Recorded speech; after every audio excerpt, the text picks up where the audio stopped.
Amir Khan recently released his latest film Sitare Zameen Par, but unlike most new movies in India, this one did not show up on Netflix. It was not even released on Prime Video or on Jio Hotstar. It actually showed up somewhere else entirely on YouTube, and that also not for free. To watch the film, you will have to pay 100 rupees. Now I know this might sound strange at first because YouTube is not quite known for full-length films. It is where people like you and I go to watch trailers, to listen to music, to watch news clips or comedy videos for that matter, maybe learn something new or simply scroll through short videos. It's not exactly the place that most people associate with watching a 2.5 hour long movie. But that's exactly why this move has got so much attention. Because Amir Khan, who has been in the film industry for many decades now, has made a very calculated choice. And the more you look into it, the more you will realize that this decision is not just about where a film is released, it is something much bigger. It is about who gets to watch cinema in India, how content gets discovered, and whether there is a new way to think about distribution itself. And that is what I'll talk about in today's video. This video has been made possible thanks to the support of Zerodha 01 Media Network. My name is Anurag Bansal, and let us decode.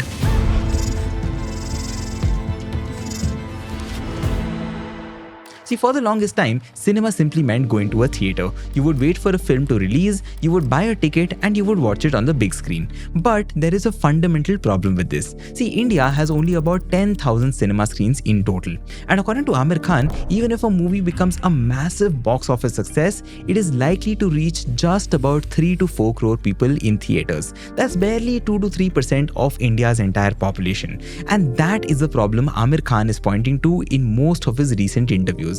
He says that only if 3 to 4 crore people can watch a Bollywood film in a theatre, even if it's a huge hit, then we are not really doing justice to the idea of cinema reaching the entire country. Only 2% of the population watches our biggest hit in theatres.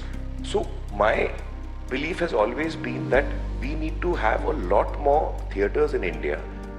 Now that is where streaming platforms were supposed to come in and bridge the gap. See, around 2017 to 2020, platforms like Netflix, Prime Video and Hotstar started acquiring everything that they could. Big budget films, smaller films, regional stories and even experimental formats. For producers, this was a great time because even if your film did not perform very well in theatres, you could sell it to an OTT platform and sort of recover your costs. It became a reliable fallback to some extent. But again, over the last few years, that approach has slowly started to shift. Today, most OTT platforms are no longer in a race to build the biggest content library.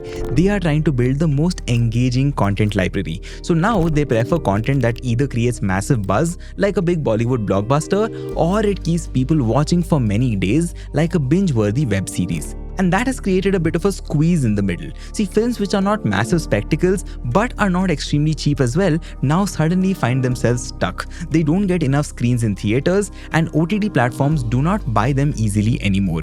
In other words, basically, they do not fit into the new algorithm. And that is the real problem that Amir Khan's YouTube release seems to be responding to. Because if theatres are limited and streaming platforms are selective, then what really happens to the rest of Indian cinema? What happens to mid-budget films that sit in the middle of all of this? So instead of waiting around for someone else to create a space for these films, Amir has tried to build a new shelf altogether, and that shelf seems to be YouTube. Now let's take a quick step back. Why YouTube in the first place? It's not like YouTube was built for cinema. It wasn't really. It was built for user-generated content. But what makes it interesting is that it already reaches a much larger audience than most other platforms. To give you numbers, today YouTube has around 500 million or 50 crore users in India. That of course is a huge number.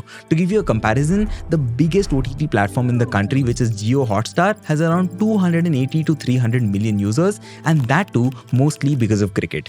Now of course, we should be careful about comparing these numbers directly because the people who are watching YouTube are not the same as the people who are paying for streaming subscriptions. OTT users usually come with a specific intention, which is to either watch a movie or a show. But YouTube users are obviously more varied in nature. Some are there for music, music, some for education, some for quick entertainment, and some for pretty much a mix of everything. So while YouTube definitely has a larger user base, the watch a full movie behavior still is not naturally there. But again, here is what makes Aamir Khan's move so very interesting. He's not really treating YouTube just as a regular platform. He is treating it as a full ecosystem. I want you to think about how movies are promoted in India.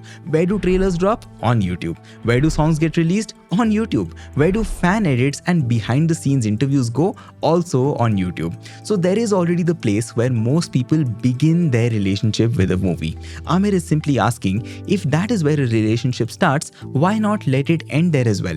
And what helps with this argument is that YouTube today is not just a mobile application.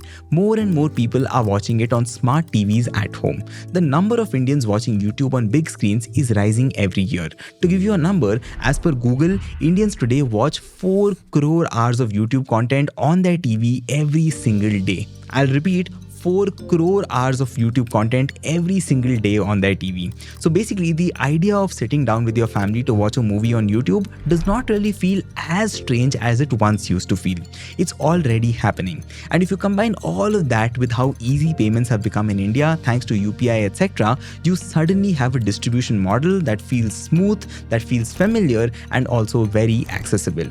And that seems to be the very core of Aamir Khan's experiment. He's not trying to replace theaters or streaming platforms. He's simply trying to reach the 90-95% of the country that does not go to cinemas and does not pay for all kinds of OTT subscriptions. And what's interesting is that he is doing this through a platform that already sits inside those people's televisions and their phones. Now mind you, this does not mean that everything will work out perfectly. There is absolutely no guarantee that people will pay 100 rupees to watch a film on YouTube. We don't yet know whether a pay-per-view model like this will succeed at scale in India. Some viewers might find the price too high, others might hesitate because they're not used to paying for content on YouTube, and of course, the initial intent of watching a movie on YouTube is still much colder than it is on, let's say, Netflix, Amazon Prime or Jio Hotstar. But what YouTube offers in return is flexibility. It lets creators price their films however they want. Aamir himself has said that newer or smaller filmmakers could price their films at 25 rupees or 50 rupees to reach more people.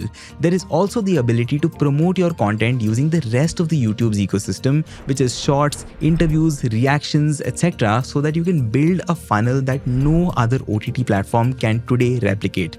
And most importantly, YouTube, just by the nature of how the platform is structured, gives filmmakers a little bit more control than the rest of them. On most platforms, movies get reduced to one small tile in a huge grid of movies. So whether you made a 5 crore movie or a 500 crore rupee blockbuster, you get the same square, the same row, and maybe a few days of promotion before you are made to vanish. But on YouTube, that limitation does not exist. You can build your own momentum, you can tell your own story the way you want, you can turn your film into an event instead of just another option in a scroll. Now whether this model works or not is something that we will only get to know over time. It's way too early to say right now.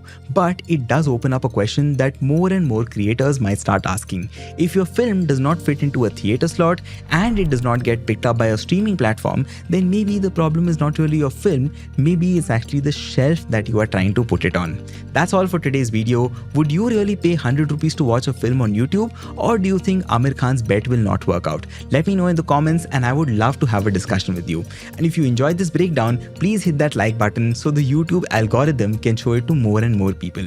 Also do subscribe because I keep talking about brand and business insights on this channel in a way that hopefully nobody else is talking about. I'll see you in the next one. Take care and goodbye.